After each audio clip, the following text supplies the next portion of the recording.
दासी तो दासी थी, क्या करती? षड्यंत्र रचा गया, षड्यंत्र रचा गया, क्योंकि स्त्री चरित्रम न जानाति देवो, देव नहीं जान सकते, मनुष्य क्या जानता। इधर सुदर्शन सेठ को कुछ भी नहीं पता क्या हो रहा है, क्या चल रहा है, उसके विरुद्ध षड्यंत्र कुछ नहीं जानता था, कुछ भी नहीं जानता था। ये आवेग में आ गई, संताप में आ गई। आचार्यों ने 10 वेग लिखे हैं इस ब्रह्म के, कुशील के।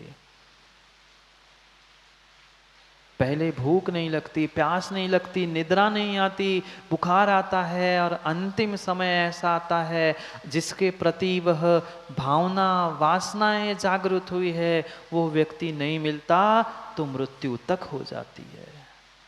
इसलिए तो ब्रह्म का विरुद्ध अब्रह्म कहा है, हिंसा को ब्रह्म कहा तो इस कुशील को अब्रह्म कहा। क्योंकि जितनी जितनी जितनी ये लड़ाइयाँ हुई है, किसके पीछे? किसके पीछे? दो ही की तो पीछे लड़ाई होती है, दो ही के तो पीछे लड़ाई होती है। एक श्री और श्रीमती, श्री और स्त्री। चाहे रामायण हो, महाभारत हो, या संसार के जितने युद्ध हो, दो ही के पीछे हो रहे हैं। सोचो, विचार करो। कल उस स्त्री की बात की, आज स्त्री की बात करें। अमोघ वर्ष महाराज भी कह रहे, पर नारिया विरति, पर नारी के प्रति विरक्त हो जाओ, कम से कम उस पर नारी के प्रति, पर पुरुष के प्रति, भाई बहन, ऐसे संबंधों को धारण करने का प्रयास करो। पर कितनी कितनी कितनी खोटी दृष्टि हो चुकी है आज के उस युवा पीढ़ी की। पर गलती पक्का मानना बुजुर्गों, युवाओं की नहीं है। युवाओं को तो राजेश भाई हर कोई दोष देता है, पर ये पक्का मानना, ताली कभी एक हाथ से नहीं बजती।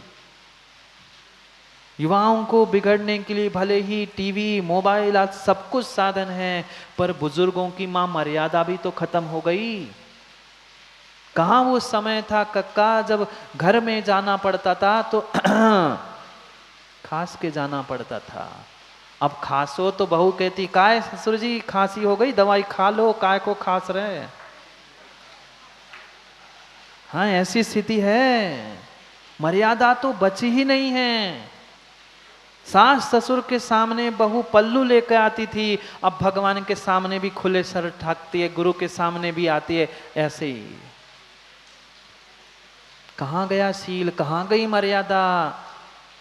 उनकी गलती नहीं है, उनकी गलती कक्का बिल्कुल नहीं है। बुजुर्गों ने छूट दे के रखी है, वे तो मस्ती करने के लिए बैठे, वे तो स्वच्छंद होने के लिए तैयार ही है। वो भी समय था, वो भी समय था, वह भी समय हमने अपने आंखों से देखा है कि कभी भी बेटा अपने पिता के सामने अपने बेटे को गोद में लेके नहीं खिलाता था। हाँ, ऐसा था, होता था। अब तो कंधे पे सर के लेके बैठे, अभी बचपन से बिठो, फिर युवा में तो सर पे क्या पता नहीं। मर्यादा नष्ट हो चुकी, मर्यादाएं नष्ट हो चुकी है। टीवी, क्या क्या दिखता है टीवी पे, क्या क्या नहीं दिखता टीवी पे, मोबाइल पे। वो जमाना था कि अगर सास ससुर हाल में बैठे हैं तो अंदर कई बहू बेटे होते थे। आज एक ही सोफे में बहू और एक ही सोफे में सास ससुर बैठे, दोनों का मुंह भी चल रहा है और वहां टीवी भी चल रहा है। कहाँ है मर्यादा? और क्या क्या नहीं देखते उस टीवी पे। भले ही तुम चोरी छुपे देख रहे हो, पर तुम चोरी छुपे देख रहे हो, वो भी चोरी छुपे देख रहे हैं कि हमारे सास ससुर चोरी छुपे क्या कर रहे हैं, माँ बाप चोरी छुपे क्या कर रहे हैं, सब देखते हैं। टीवी मोबाइल ने बर्बाद नहीं किया। लोग कहते हैं टीवी मोबाइल ने बर्बाद किया, वो बर्बाद करने का साधन नहीं था। तुम्हारी दृष्टि खोटी थी, तुमने मर्यादाएं भूल दी है, इसलिए सब कुछ हो रहा है। एक साथ बैठकर जब टीवी पे तुम ये कुशील, चोरी, परिग्रह आदि की बातें देखोगे, सुनोगे, तो क्या होगा? बेटा और बहू तो यही कहेगी, जब पिता सास बहू ही कर रहे हैं तो हम क्यों बचे, हम भी तो देखे सब मिलके आनंद ले रहे, सब मिलके पार्टी और पिक्चर में जा रहे हैं। क्या है? मर्यादा का नाम शील था, मर्यादा का नाम शील था। मर्यादा ही नहीं बची, शील कहां से बचेगा? मर्यादा को बुजुर्गों धारण कर लो, मर्यादा नहीं है तो शील नहीं है। पूरी मर्यादा नहीं कर पा रहे हैं, थोड़ी सी ही मर्यादा कर लो, थोड़ी ही सीमा कर लो। क्या माँ इतनी मर्यादा नहीं कर सकते? क्या आप जिस मर्यादा में रहो हो, जितनी बुजुर्ग माता है, जितनी मर्यादा में आप रहे हो, क्या उतनी मर्यादा आप अपने बहू बेटी को नहीं देख सकते? देने के लिए सिखाना पड़ेगा, दिखाना पड़ेगा। तुम जैसा करोगे वैसे ही आने वाली बहू बेटी करेगी। सोचो, उधर निर्णय हो गया, षड्यंत्र रच गया उस सेठ सुदर्शन को उठा के लाने का। उस दासी ने अष्टमी के दिन एक बार वह पुतला बिल्कुल हूबहू उसके जैसे, उस दासी ने 7 पुतले बनाए और हूबहू उसके जैसा ही वह मिट्टी का पुतला बिना वस्त्रों के साथ बना हुआ दिगंबर मुद्रा में वह रोज अष्टमी चतुर्दशी में पुतला लाती गई। क्यों? कहां से उठा के लाते? रात के समय में पहरेदार है, राजा है, सबका तो डर था।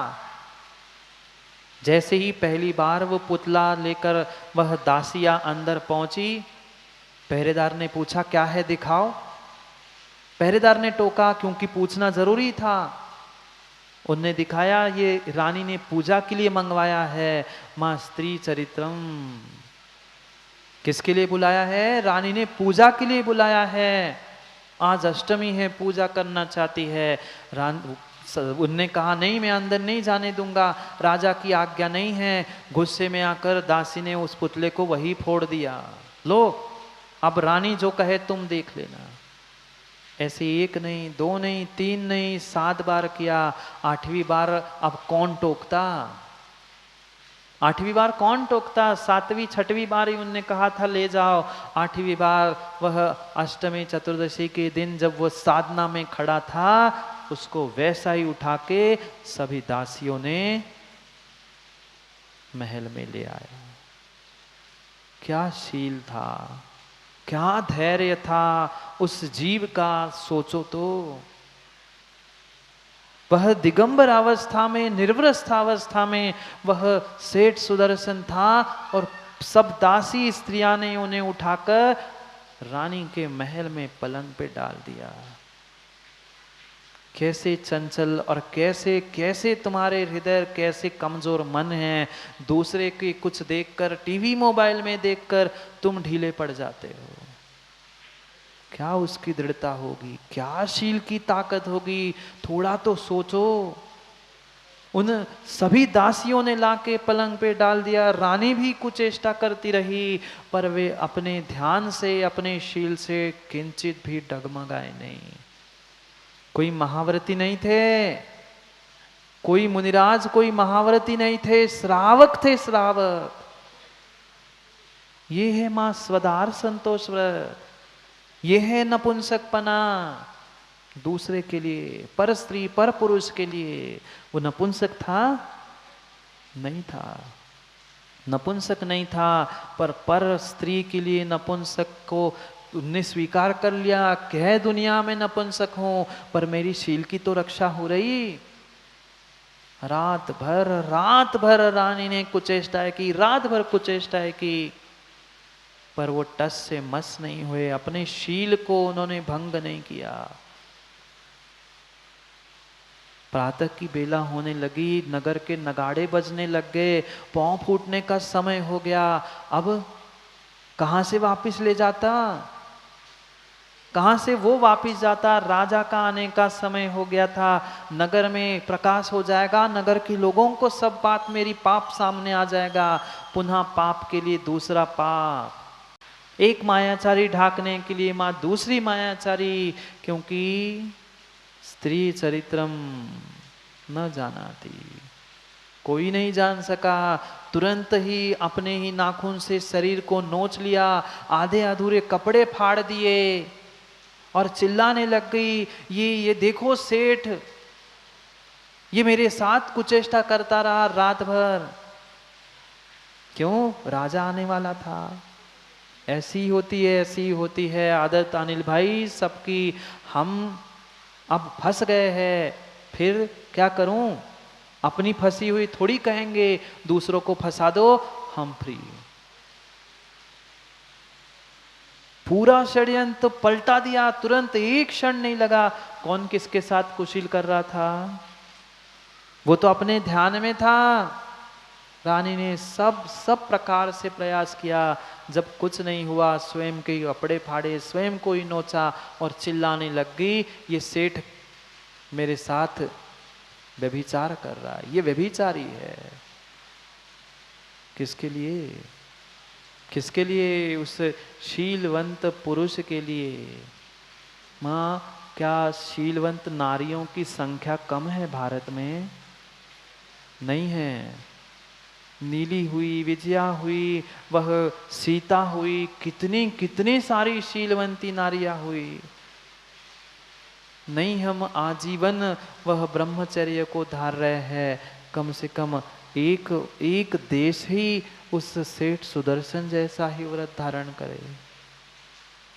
महाव्रत ब्रह्मचर्य धर्म रूप होता है, ये अणुव्रत स्थूल रूप से उन पापों के छोड़ने रूप होता है।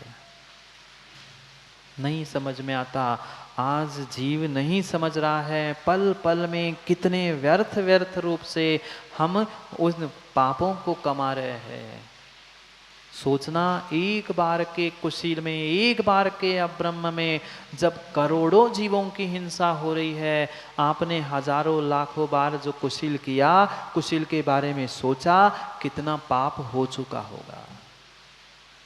चाह तो सुख की है, पर राह दुख की और हिंसा की है। कम से कम जितने जीव यहाँ बैठे हैं, सबको कम से कम इतना तो संकल्प करना ही होगा कि मैं सदार संतोष व्रत को ग्रहण करता हूँ। नहीं छोड़ पा रहे हैं वासनाओं को, नहीं छोड़ पा रहे हैं भोगों को, कम से कम सीमित तो करो। जितने के साथ हमारा संबंध है, मात्र उस एक स्त्री एक पुरुष, इनको छोड़ के बाकी सबके प्रति तो माता बहन भाई पिता जैसे भाव ले आओ, तभी काम बनेगा, अन्यथा बनने वाला नहीं है। विचार करो, विचार करो, कितने कितने भ्रम के कारण हम ब्रह्म से दूर हो रहे हैं। नहीं है विश्वास मानना, इंद्रियों में सुख नहीं है।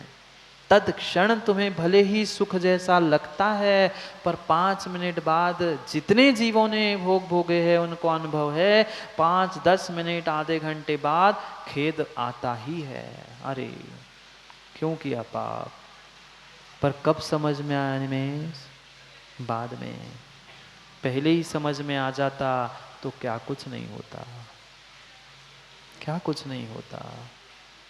पर स्त्री पर पुरुष के प्रति जो तुम्हारे माता भाई बहन आदि रूप परिणाम हैं, वही वही परिपूर्ण रूप से ब्रह्मचर्य अणुव्रत है। अणु है, पर उतना ही सही, उतना ही सही, उतना ही सही। उस रावण के पास वह अणुव्रत भी नहीं था, पर छोटा सा एक नियम था, पर नारी को अगर वो नहीं चाहेगी तो स्पर्श नहीं करूंगा।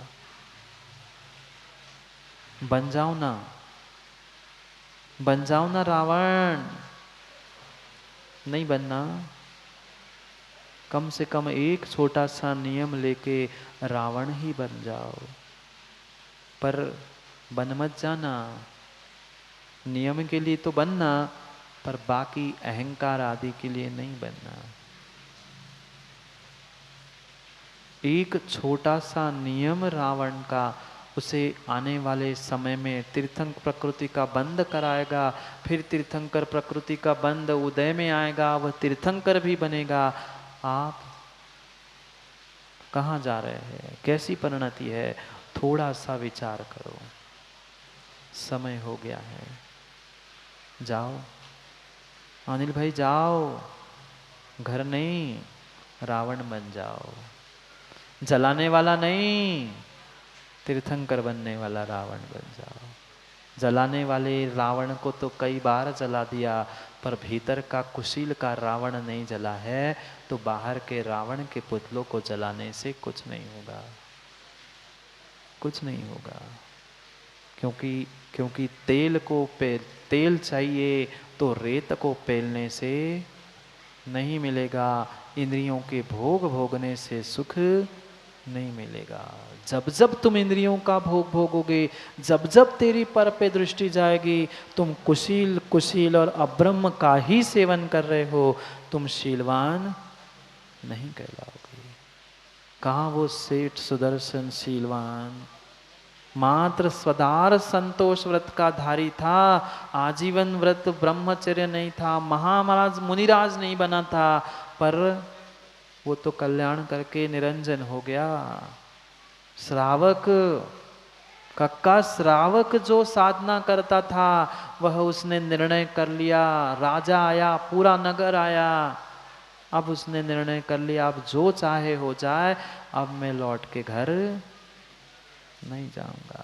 वो सेठ सुदर्शन तो निरंजन बन गया, भगवान बन गया, मात्र छोटे से व्रत के कारण, स्वदार संतोष व्रत के कारण।